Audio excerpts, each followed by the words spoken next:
Mike doesn't check email. Not because he's careless, because he's on a roof most of the day, and a phone screen full of tiny text is the last thing he's squinting at with gloves on. So his inbox piles up, a customer with no heat sitting right next to the newsletter spam, sitting right next to a billing question, all unsorted, all equally invisible. Somewhere in that pile, right now, is a family with a dead furnace waiting on that reply that isn't coming today. By the end of today, that same inbox gets read, sorted into the right category, and three different kinds of problem each get a properly written reply waiting in Gmail drafts, written, ready, waiting for a human to glance at it and hit send. And the thing doing the reading and the sorting and the writing is an actual AI model wired into n8n as a single node. 5 days of plumbing, and this is the day that actually pays off. Let's add some intelligence to this thing. Before we build, I need to break an assumption most of you walked in with, because I had it too. The assumption goes, adding AI to a system is a big deal, a separate discipline, some special integration layer with its own rules where the real engineers live. The tutorials with AI in the title and flaming letters are doing everything they can to keep that assumption alive. Here's the truth, and it's almost anticlimactic. A large language model, ChatGPT, Claude, whichever you prefer, is just another node. It plugs into the same canvas and same suitcase and belt system you've been learning all week, and it does the same thing every node does. Takes an item in, hands a transformed item back out. You already know how to use it. You've been practicing all week without knowing it. The difference is what happens inside that node. Instead of a fixed rule you wrote yourself, you hand it text and instructions in something close to plain English, and it reasons about cases you've never explicitly programmed for. That's new. Everything around it is day one material. Model choice matters, and I want to be straight about the cost instead of hand waving past it. We're going to be using GPT-5, the small, fast, cheap model in OpenAI's lineup, and for reading one email and picking a category, it's plenty. The cost per email works out to a small fraction of a cent. Summit could triage a month of mail on pocket change. You don't need the biggest model for every job. Matching the model to the job is a real skill, and it's one that decides what this costs to run every month. New credential today, and it's one you'll reuse every remaining AI day in this series. An OpenAI API key. Quick sign up, add a small amount of billing credit, paste the key into n8n, and you're done. You never set this up again. And if you're just getting started with n8n and you're using their free cloud trial, they give you some OpenAI credit, which you could use now. First node, new email, a Gmail trigger polling Summit's inbox once a minute. Same Google credential from day one, Gmail and Sheets, one shared login, still doing double duty 5 days later. Now the brain of the build, the triage classifier.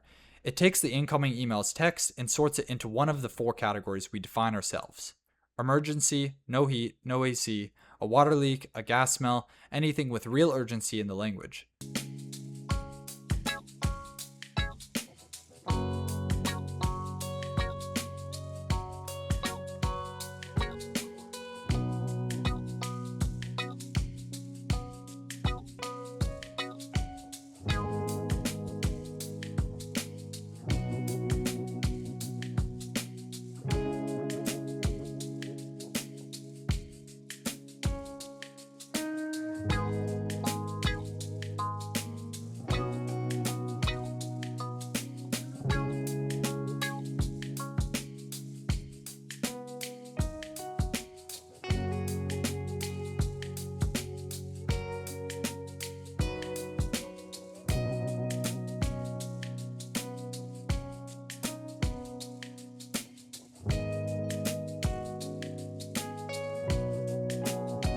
Next is quote request, someone asking about pricing or a new install.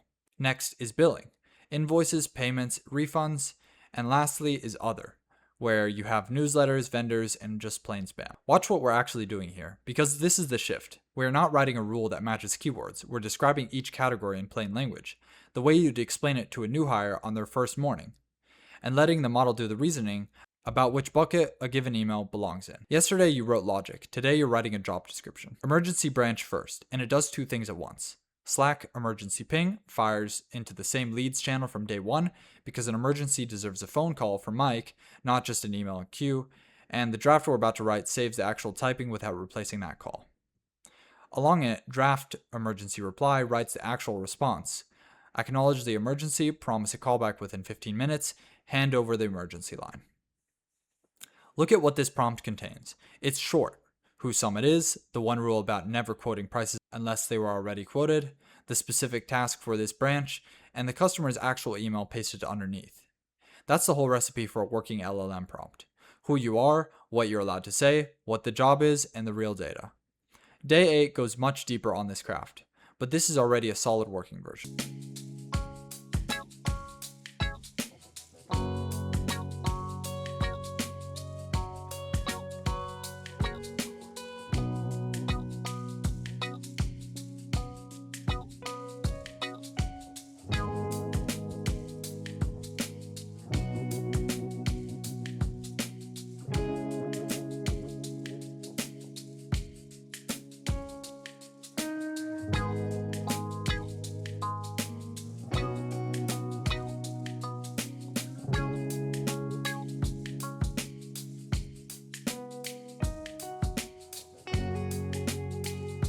Draft quote reply.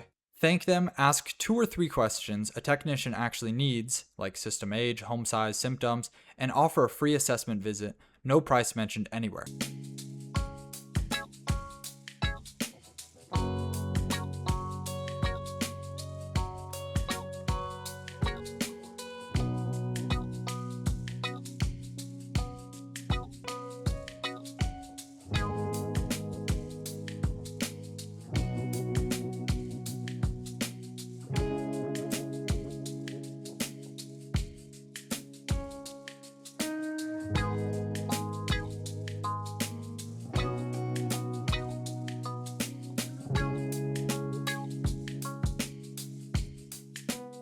Lastly, draft billing reply. Acknowledge the question, promise the office resolves it within 1 business day.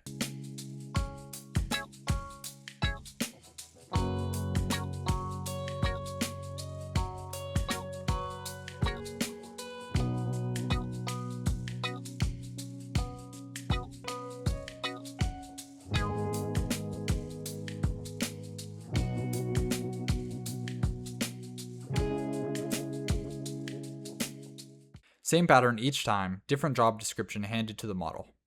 And the 4th branch, ignore other. A node that does deliberately nothing. Spam and newsletters flow in and nothing happens. I want you to notice we built that on purpose. Knowing what your automation should not touch is as much a design decision as anything else on the canvas. Now the one decision in this build I want you to absorb, because it separates a professional automation from a reckless one. Every reply lands as an email draft, not a sent email. A human still reads it and hits send.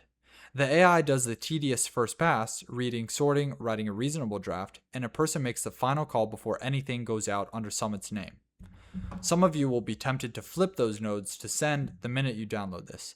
Before you do this, this thing is confidently wrong sometimes. Rarely, but under Summit's name, once is expensive. Draft first is the professional default, and I'd defend it to any business owner without hesitation. Let's test it properly. Real emergency. Watch the canvas light up. Emergency flagged, Slack fires, and look at the draft.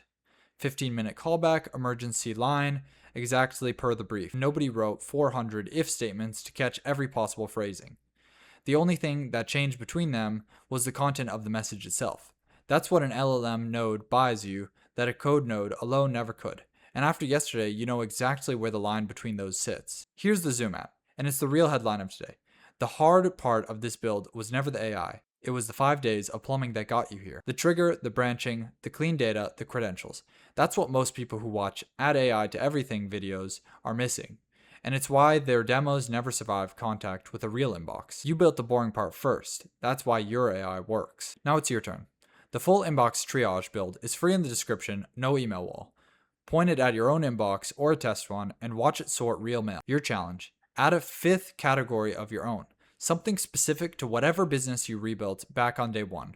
And write the category description yourself. Tell me in the comments what you added and how well it worked. Tomorrow this gets a lot more interesting. Your first real AI agent. One that holds an actual back and forth conversation and remembers what you told it 3 messages ago. Subscribe if this helped, and see you tomorrow.